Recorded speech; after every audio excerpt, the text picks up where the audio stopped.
Good morning, you're with me Svetlana and we're here today with a man of many parts, pro cyclist, entrepreneur, businessman, Mr Yasas Hewage. Welcome Yasas. Thank you. So entrepreneur, pro cyclist, which one are we talking to first? I'd say a bit of both. When you look around, you've managed to amalgamate the two very well. So why cycling? What's the origin story? Yeah, the original story is about 4 years ago. I just bought a foldable bike and just thought I should ride it around Sri Lanka, wherever I go, just for fun. And it just turned out from there to become something a lot more serious. And then, of course, I also had this idea of energizing, or rather bringing more outdoor lifestyle to people's lives, because I was enjoying it. So we started this community called Vroom, which was all about vrooming around on a bicycle in 2012. And a simple idea, it grew. A lot of people got involved, got together, and it's now grown into a fairly large community of cyclists. So it was about getting the average Sri Lankan to also enjoy what we enjoyed on a bike, which is about getting the outdoors.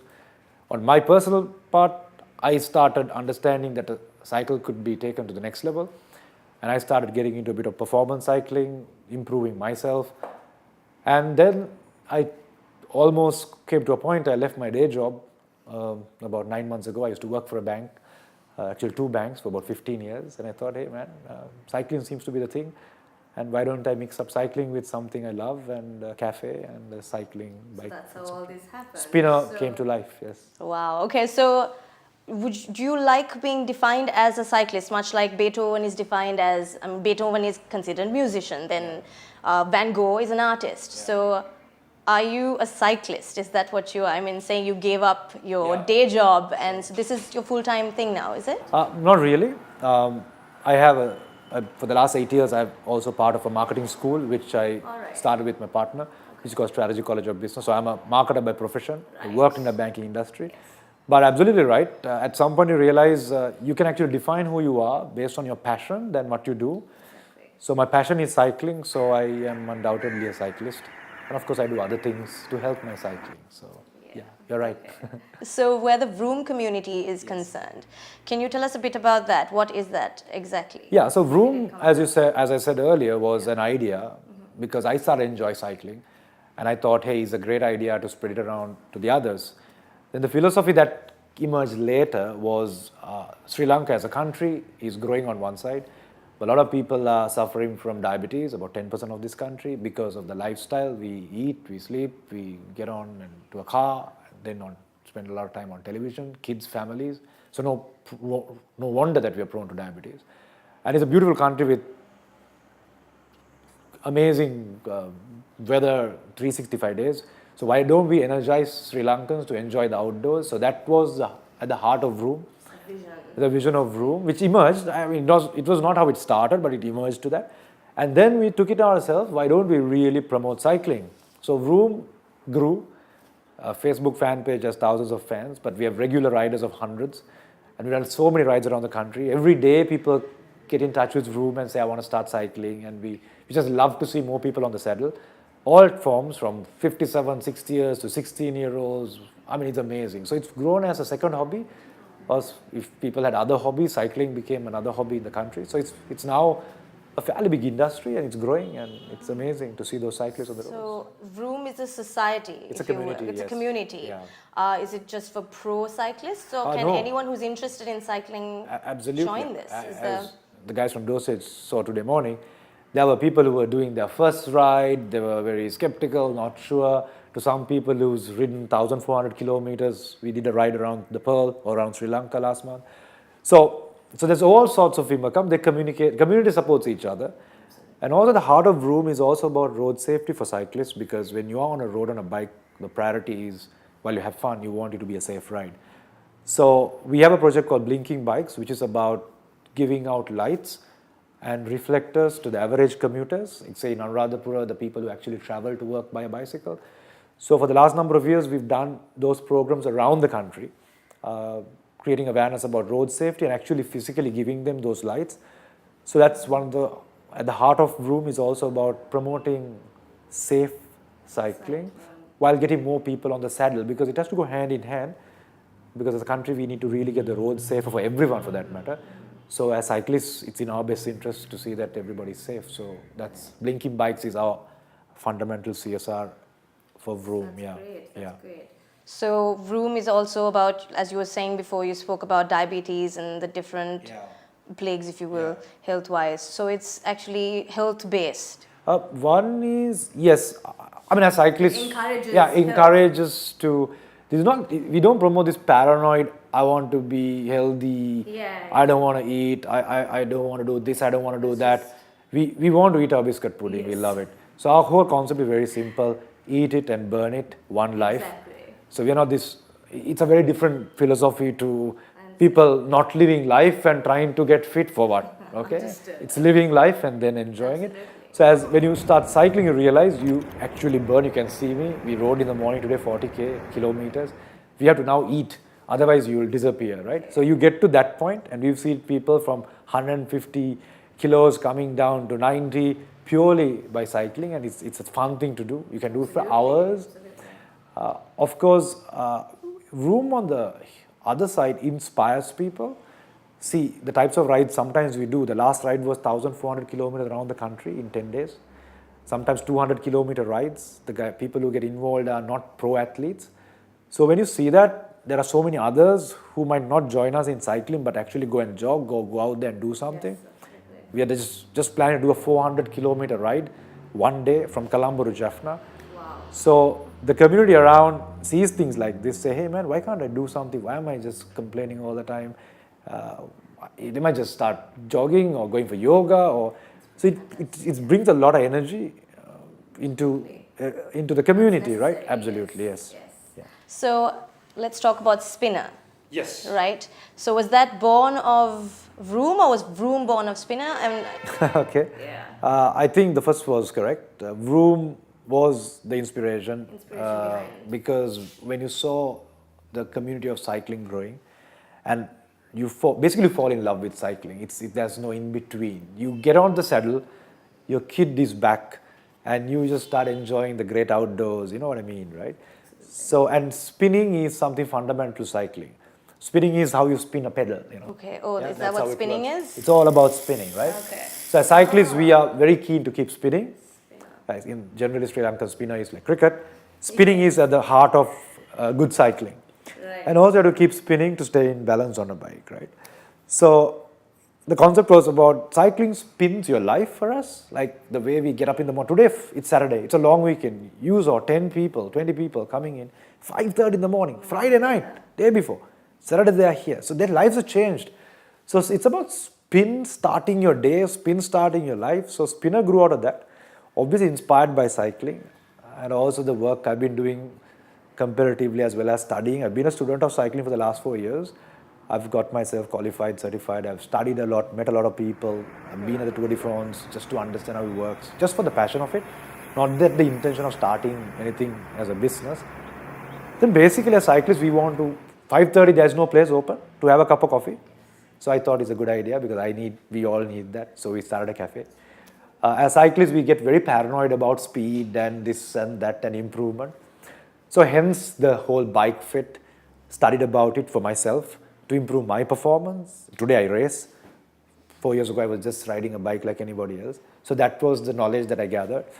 We want to start a cycle service center at Spinner, which is, we call a Winkale in our common language, which is a dying industry. No son wants to join the father's business because it's not seen as a professional setup. But some time ago, we saw the tools that we use in the world for cycling maintenance. They are very complicated, highly technical, extremely professional work. So we want to uplift the Winkle industry, hopefully get more technical grads or vocational from NITA to vocational center to come into cycling maintenance. Because the types of the bikes that have been sold now are becoming expensive by the day. They're technically advanced. So it's going to be that, a little bit of probably a gym. So it's all about starting your life, Spinner, from waking up in the morning. Giving Sri Lankans a different meaning to the word spinner as opposed Spinner to is a place inspired by cycling, and you're open to any fun thing to do around it. Right. So Where are we now? This is the This is the Bike Fit Lab. this is the Bike Fit Lab. Tell us a bit about the Bike Fit Lab. Yeah, it's probably the most technical part of it because the Bike Fit Lab is about using the most advanced technology available right now in the world, which is used by the professional athletes who are at a Tour de France level, example, the Sky Team, the Orica Green Edge, etc. And at the heart of that technology is about helping you fit a bike to suit your body geometry. In the past, as kids, we remember when we went to the shop, we saw the color and we bought a bike. So as kids, you will anyway love any toy, but as you grow up, you don't enjoy it because it's not custom made for you. It's because your body is different and a bike could not fit you properly. There are big bikes, small bikes. So that's the whole point. So the lab here is about using technology, 3D motion study technology, to analyze how your body moves on a bike.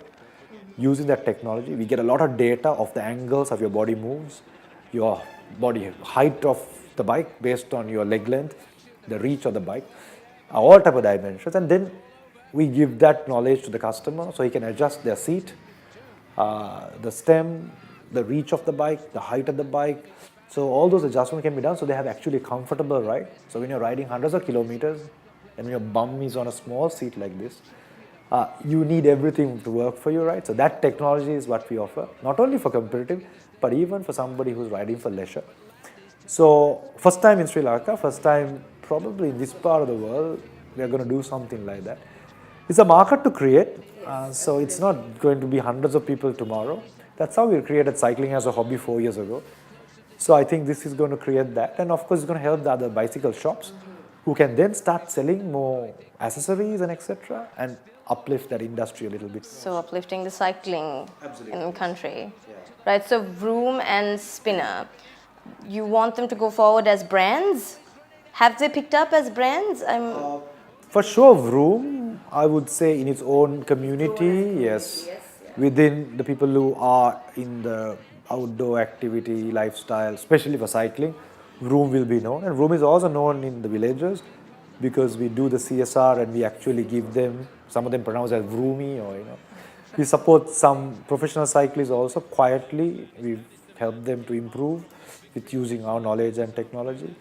So yeah, Vroom is known and Vroom will continue to grow and go its journey. Spinner will be a commercial brand because it's got commercial business. Of course, it will have its own sustainability agenda, supporting performance cyclists, especially the competitive cyclists of Sri Lanka, who's currently, I think, is at a level they're unable to jump to the next level and go really international and make an impact.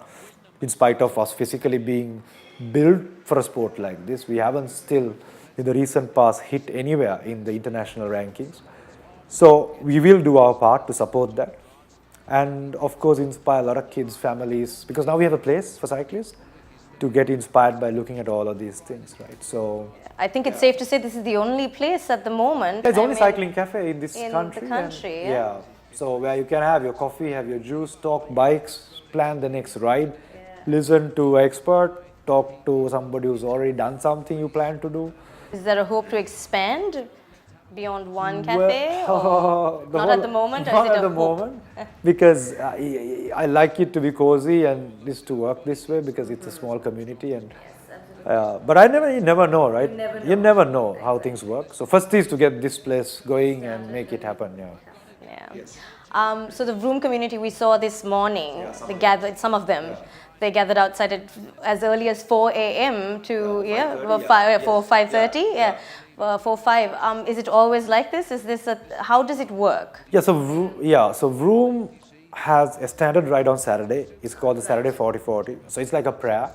If you are in Colombo and people are generally have gone to bed at a decent time on a Friday night, they generally will turn up because the group ride helps you to improve. It also supports newcomers, and that's like religion. Saturday 40-40 happens. Sunday also we have a ride around Vihara Mahadevi.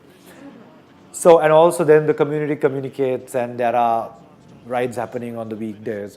But surely every month we take wherever there's a holiday, we do this big ride, sometimes going to Katargama or sometimes we're in breakfast at Gaul and yeah. See, the thing is sometimes you realize how do you do that, because on a car most of the time you're stuck in traffic. cars can go fast, but you can't go fast because of the traffic. But bicycles tend to keep moving. They can go through the crevices. Absolutely. So 3.5 hours, 4 hours, sometimes you are in goal. So you're already having breakfast, and so you're back after that. So that's what you would see how Vroom generally operates. Right. So you as an avid cyclist, do you have a daily routine for cycling or yeah? What is the routine? There are different types of cyclists. There is a leisure cyclist, there is club level cyclists, as you saw in the morning. They're little competitive, but then there are competitive cyclists who actually race in their own area or category. So I am a competitive cyclist. I race professionally. I pick my races. So in that context, I train 7 days a week.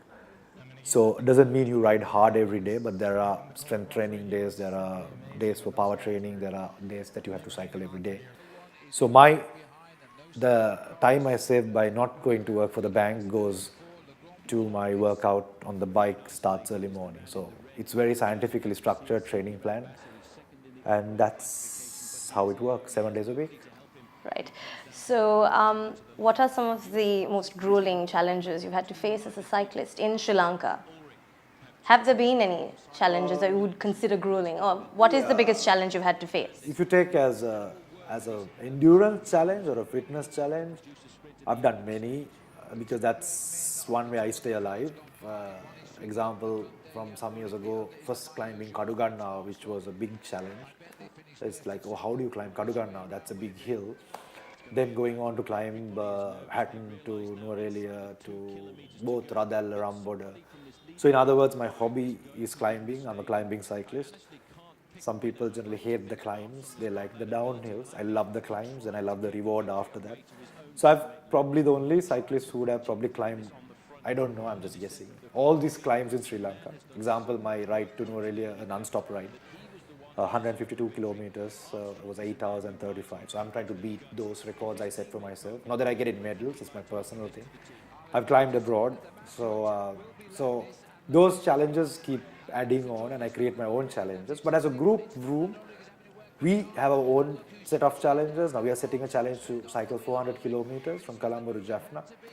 So these can spur many challenges. I mean, one ride I did from Mullaitivu through Chale to Point Pedro, I fell and I had a big injury in my hand. So it was an off-road mountain bike ride, so I had to ride with one hand. All of that 14 hours on the bike. So I still feel my hand when I talk about it because it was a moment I could have really given up. I've never given up so far. I've crashed on rides. I've crashed on the last Tour de Lanka. I was in the front group up to about 70 kilometers. In Naramal, I slipped. And you can imagine on a bicycle at about 50 kilometers per hour when you slip, you're basically bruised to bits. So you have to get up and ride again. So that's part of the competitive part of cycling.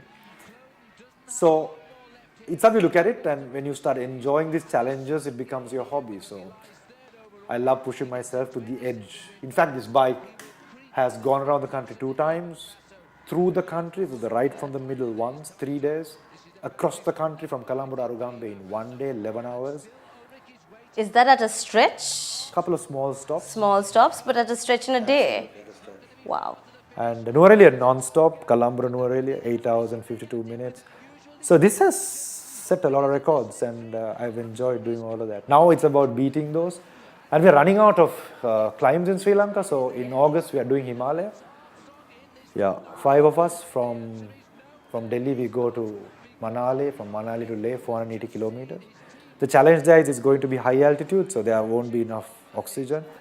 So now we are training and figuring out how to do that. So that's a 10-day ride. So I'm not the only mad person. There are other mad cyclists in this group who comes out. Right, and mad can be good. Yeah, it's a passion gone a bit paranoid, but we're enjoying. But the average person, all they need is a simple bicycle, not this complexity. Just get a bike. From even a used bike, you find it in places like Sidua. I mean, you enjoy a morning breeze, ride around, go to work. Your day will be fantastic, So it's a simple thing anybody can enjoy. Yeah. Absolutely. So you are a professional cycling coach and trainer.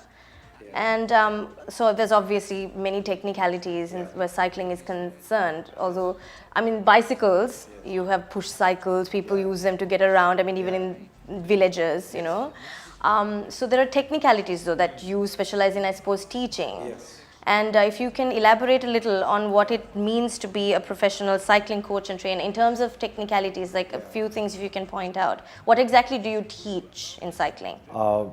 I'll tell you the background of this. As a marketer, I have a marketing school, I'm a teacher, and I love teaching. So when I had to improve my own cycling, I had to learn because there isn't or wasn't any professional cycling coaches in the country who understands the subject and the technicality. So to teach myself or coach myself, I had to become a coach. So I am associated with the British Cycling Coaches Association, and I've got myself qualified in that space. That's purely to improve myself, and there onwards I've supported some of my colleagues to improve their performance, and one or two athletes who are cyclists in this country, I support them as a coach. I plan to use that to help more of the competitive cyclists in the future, because there are a lot of self-acclaimed coaches in all sports in this country, which is one of the reasons, and their knowledge has stopped since whenever they were an athlete. An athlete doesn't mean you can be a coach. You have to evolve the new technology, the latest concepts. So I plan over time I would be able to contribute to some of those young kids who are actually working hard 6 hours a day, 6 days a week, and they are professionally cyclists, but they just don't have, some of them, the technical support and the knowledge to take them to the next level. So it's a journey to see someday a Sri Lankan cyclist hitting it truly international, or even going into one of those teams in a Tour de France. We absolutely have the potential. We have the terrains, we have the flats, we have the hills. So it's a matter of getting the right guidance. So whatever I could do in that regard is something I want to contribute. So I will continue to improve my knowledge as a coach as well, yes. So for amateurs out there, for competitive cyclists or aspiring competitive cyclists, is the knowledge out there on all the availability of these things? I mean, I mean, as Sri Lankans on a Sri Lankan platform, international competitions and things, I mean, you don't really hear of it much. So where that's concerned, can you tell us a little about the Grand Fondo in Dubai? You went this. Yeah, I went to compete for that. So if I look at my vision from competitive cycling point of view, is to get to the top of the amateur league. That's not an easy thing, because you have to qualify in a foreign country and then go. This example, the final is in Denmark. So it's a tough challenge, and I'm training for that. And one of the qualifiers were in Dubai for that. So I took a chance and went to see where I stand. I was fairly good up to the first 70 kilometers, but there was an unfortunate crash. So so I was not involved, but I got stuck in the back. So that's how cycling is all about. No excuses. Bottom line, I could not finish in the top 10.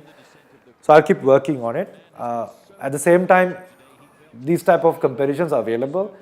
One of the reasons I did it is to show the others also that, hey, if you really want, you can set your goals beyond the boundaries of cycling around Vihara or just doing that. Age is not a barrier, because there are different age groups, masters to etc. In fact, Vroom also sponsors a race every year. We did last year in Vihara about 500 cyclists participate. So there are platforms to.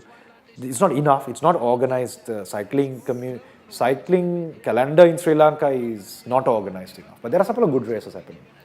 Your second question, is there knowledge? Yes, internet is a source for anybody to pick a lot of knowledge. Vroom supports you as a community. If you just get in touch with Vroom, just dropping an email or a Facebook like, there's so many who's got a lot of exposure who can support. But that's not enough if you want to go to the next level. So that's example why I want to build my knowledge and continue that and support wherever I can. I think we should also support other potential coaches and build that coaching infrastructure for sports like cycling. Because endurance is something Sri Lankans have no excuse. We are built for it. Of course, Kenyans might be having the altitude benefit, but we as a nation, we've got it inside us. It's just that we need the right coaching, training, technical support. So cycling, our dream is to see that gold medal at Olympics someday. So we are going to start an initiative called Dream for Gold. which is about all this what we do, all our links, network, our strength. In fact, we use this strength on a project called Wheels for Wheels, where we use Wheels for Wheels as a foundation we have set up, where we do an event called Around the Pearl. That was the one we go around the country. We raise funds for 1,000 wheelchairs. That's over 12 million rupees for children suffering from cerebral palsy. Those wheelchairs were distributed in the last 2 weeks around the country. So the community is fairly powerful and linked. So if we focus on the right places, I think we can do a lot more contribution to the sport of cycling. And that is important as well. Right.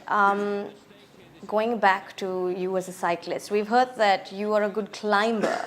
And in terms of cycling, what exactly is a climber and what are your experiences in Sri Lanka? I can assume that climbing has to do with climbing. Yes. So, but if you can elaborate a little further on your experiences as a climber. Yeah. So when you start cycling, first, anyone, your worst nightmare is to see a climb because you have to climb. And that's tiring and generally you will run away from climbs, right? You try to look at flat roads or you love the downhill where you have a good air in your hair and type of that. So at an early point, I started embracing climbing because probably everybody hated it and I like to do something different. And then I really started loving climbing because it's a grueling effort to climb a hill. But then on top of a hill, you find glory. You find your little tap on the back by yourself and then you obviously find a downhill which you can enjoy. So you actually work hard for something.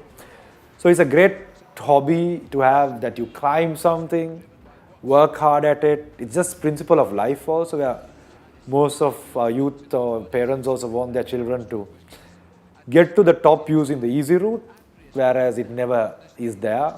So this just tells you, man, just like life, have the guts, learn the technique, go uphill, then that's where you find the flag and you get the downhill. So I've climbed every mountain, as I said earlier, that I can think of. Got about 2 left in this country, which I will quickly finish. Now it's about improve my timing. So given the choice, I'll hit the hills and start climbing. So it's from a technical point, as cyclists, performance cyclists or competitive cyclists, some are built and trained to ride on flats and they are called sprinters. So that's a very different body type, body geometry, different power focus. But climbers are generally lean. They are very skinny on upper body because they don't want to carry any extra inch or gram of weight with them. But they are very strong in putting spin on the wheels, so they can spin up a hill. And so you train very specifically for climbing. Some riders are good at both. They are the guys who would win the Tour de France because they can handle both.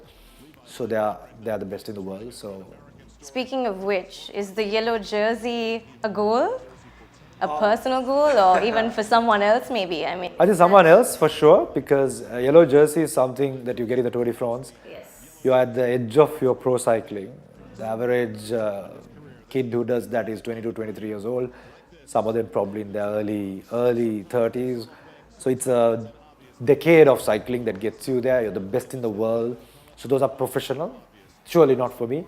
But I would love to be part of a journey someday, Sri Lankan, someday, hopefully. We get close to that type of thing. I think it's amazing to see that. Of course, we are big fans of the yellow jersey battle. So we have a large screen at the cafe. So we are all geared up now. We can sit together, have a cup of coffee and watch a good Tour de France battle for the yellow jersey. Yes. That's fantastic. Thank you, Yasas. Thank you very much. We wish you all the best. Thank you very much, Thank Lana. you very much for being with us this morning. 2 riders each. Armstrong and Ulrich have 2 teammates alongside them, Floyd Landis and Andreas Kloden. I wonder if Floyd Landis, after the incredible work that he's done this afternoon, has got anything left to produce a sprint at the end of the stage.